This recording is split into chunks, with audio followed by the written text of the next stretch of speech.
First off, I've seen some Science Digest sites with headlines saying, "Cosmic rays reboot the immune system." No, just no.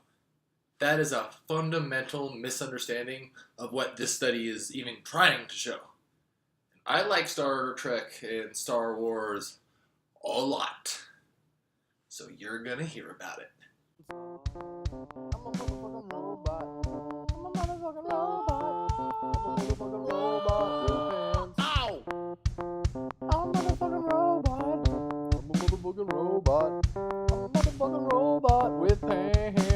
That's mother science. Human beings may be on the cusp of a new stage in their evolution. Fundamental developments in physics need to occur if we're to ever move significant mass outside of our stellar neighborhood. However, in the very near future, extraterrestrial colonization of moons and planetary bodies is rapidly becoming at least feasible.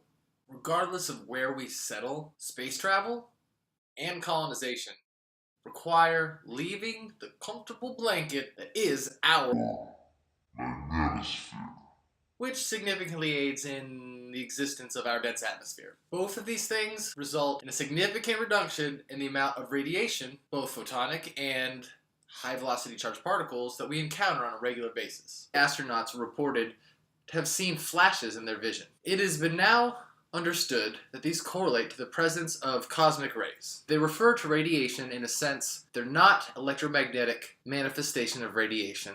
Most of the cosmic rays astronauts and future space pioneers will have to contend with are alpha particles and single protons. Basically, helium and hydrogen nuclei. Some of which, the most energetic,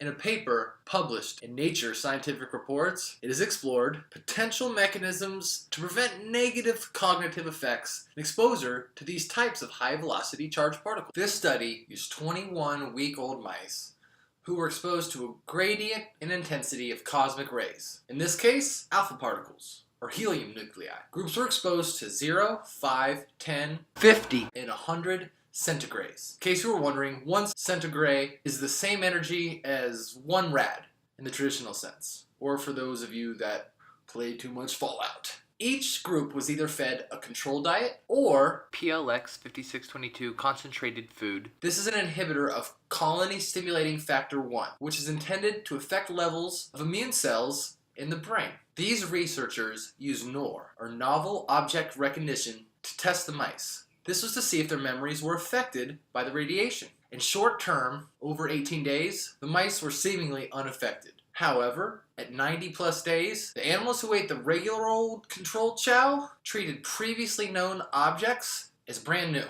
However, the mice that ate the PLX food responded to novel objects as if they were just the same old crap they'd seen before. So what did they find? In order to discern exactly what was happening, the researchers investigated 3 main things. 1. Genes related to inflammatory signals and membrane receptors of immune cells in the brain. 2. Levels of phagocytic markers. And 3. Pre- and post-synaptic protein markers as a metric for neural stability. 4 genes had significant changes in expression. The solid shapes are the radiated mice. The open shapes are radiated plus the immune cell proliferation inhibitor food mice. Here's the data from the recognition test. I think there's an interesting dynamic. I, however, am not that versed in animal behavior studies. This provides promising details for potential treatment modalities. It's reasonable to assume that high energy collisions in living tissue contributes to an elevated inflammatory state. A mechanism for memory loss may be through the premature sacrifice of synaptic infrastructure by immune cells due to this inflammatory state.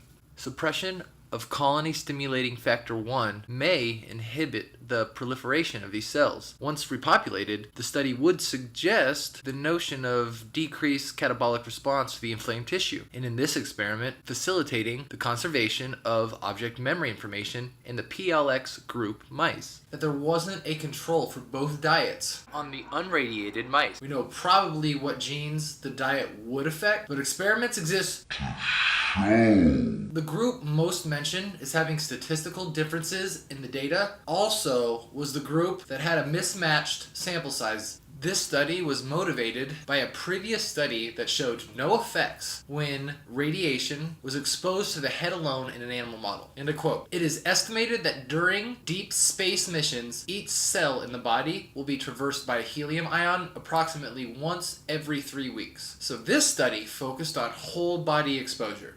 Interesting data. Overzealous internet headlines.